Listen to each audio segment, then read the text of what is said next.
The ontological argument, where philosophers of religion try to define God into existence. This video is going to be about the modern, modal ontological argument put forward by apologists like Alvin Plantinga and defended by William Lane Craig. Now, we're going with this version of the argument because the original ontological argument put forward by St. Anselm and philosophers like René Descartes was refuted decisively by philosophers David Hume and Immanuel Kant, since the original ontological argument assumed that existence was a property of a thing. You can go Google that, but pretty much all modern apologists won't even attempt to defend that original version of the argument. So, let's go through the modern modal ontological argument put forward by Plantinga. Premise 1. A being has maximal excellence in a given possible world, W, if and only if it is omnipotent, omniscient, and wholly good in W.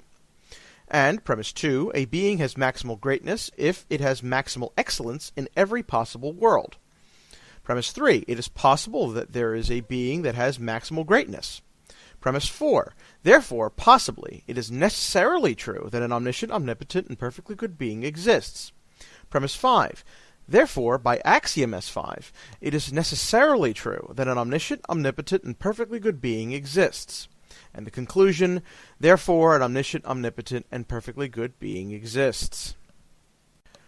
Now, before I continue, I want to acknowledge that the first part of my criticisms and a number of my examples here are taken largely from the atheist blogger Chris Halquist. He writes an excellent blog called The Uncredible Halk, and I highly recommend checking it out. One of the things he points out is that this argument is so annoying is because it's so easy to see that it's wrong, but it's so hard to point out exactly what is wrong with it. And Chris was the first person I read online who highlighted exactly what was wrong with the argument technically and why. So I'm going to include a link to his refutation in the description box, and again, I highly recommend checking out his blog. It's fantastic. So, the modal argument hinges on axiom S5, which is a system of formal logic. Basically, if you're going to do formal logic, you can pick which system to work under, and so long as you stay consistent with that system and obey the axioms, everything's fine. Now, for the record, there aren't really any problems with the S5 axioms of modal logic. This is basically the logic of possibility and necessity. You pretty much just have to be aware of what you're dealing with before you start drawing conclusions from an argument made in this system. So, the problem here is that once you start operating under the S5 system, making certain assumptions and just running with it is pretty much absurd. The argument relies on granting what sounds like a reasonable assumption, that X is metaphysically necessary, and also X possibly exists. The issue here is that under the S5 system, this is literally logically equivalent to saying X exists necessarily.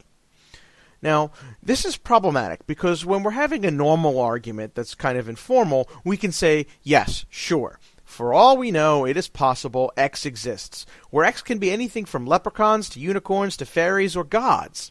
Now, the problem is that when you're in the S5 formal system, if you say something that is defined as necessary possibly exists, you may as well start with a very silly argument.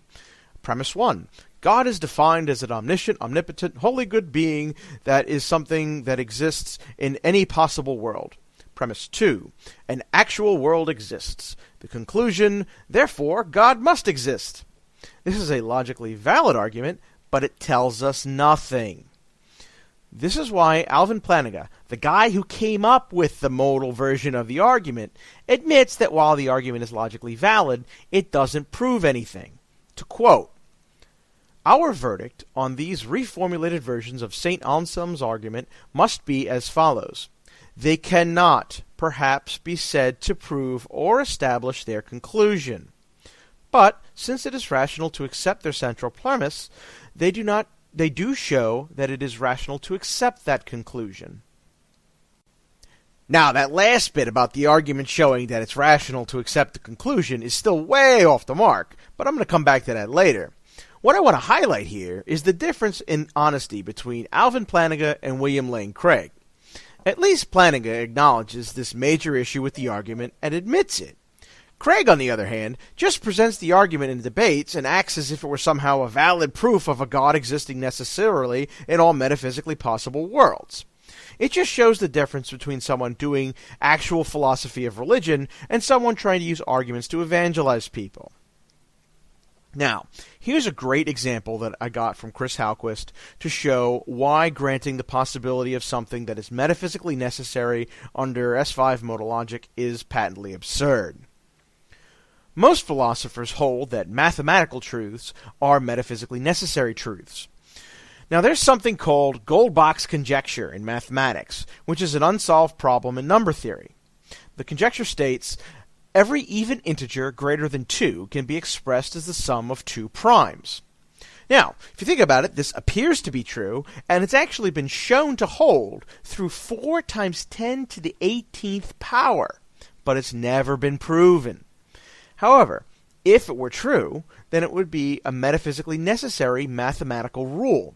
Because of this, we could use a modal ontological argument to show that it must be true. Now, I'm not going to read through all the premises. You can take a look at it here. But what you can see from this is that it turns any unproven area of mathematics that might be true into something that must be true. This is frankly absurd. Even mathematical theories must be proven to be true, not assumed to be true until proven false. So even on Plantinga's much more modest claim of the ontological argument making belief in a god rational or reasonable, the argument doesn't actually add any extra justification to the original premise.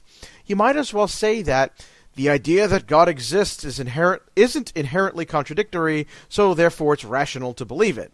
When you restate the argument in this modal ontological form, you're not actually saying anything new. You're just dressing it up in formal logic and making it sound good. Now, if we just left it at that, we'd technically be correct. But it's not exactly satisfying, and apologists would probably push on this. Maybe they would even be willing to bite the bullet on mathematical problems and say, okay, if you come up with a non-contradictory mathematical theory, we'll just assume it's true until proven valid, because the payoff for the ontological argument is so big. So, for these folks, I have a much more fun response to the ontological argument. Welcome to the Great Demon Objection. Note, I am specifically using a great demon as my example for a few reasons. First, if we were to use the classic objection of a maximally great island, or the straw man maximally great lion William Lane Craig likes to throw up, then apologists can say that material things like that can't really be metaphysically necessary, since we know that outside of our space-time they couldn't really exist. I also specifically call it a great demon, since if we called it the evil god, then apologists can throw up a semantic smokescreen and say that a god by definition is something that is worthy of being worshipped. So, for these reasons, we call it the great demon objection. Now, I'm going to present the syllogism here. It's literally exactly the syllogism that we had at the beginning, except we just replaced perfectly good with wholly evil, and yeah, you can check it out. I hope you could agree that this is a pretty strong reductio ad absurdum defeater for the modal ontological argument. But there are a few weak objections apologists can throw at this greater demon, and I want to kind of refute them before moving on. Now, the first objection is that it claims that a maximally evil being is impossible since only the good exists, and evil is to be defined as the absence of good. But this is obviously wrong for two reasons. First is that it gets rid of the idea of morally neutral actions, which we know exist from our experience. But more importantly, it fails because it's nothing more than a bald assertion. We could just as easily say that only evil exists, and good is the absence of evil, and we'd have just as much justification for stating things like that. Now, the second objection that you can get thrown at you is that an omniscient being would have the knowledge of an absolute moral law, and as such it would be incapable of evil since it would feel convicted by the moral law. And pretty much this would kind of go on and say that all beings aren't really evil, they just kind of rationalize evil actions, so when they're doing something evil, they actually believe it's the right thing to do, and people always want to do the right thing. This objection is defeated fairly easily, since we can say that evil is grounded in the eternal nature of the great demon, so it isn't convicted by an absolute moral law, if a moral law like that existed. In fact, it would be driven to violate the moral law.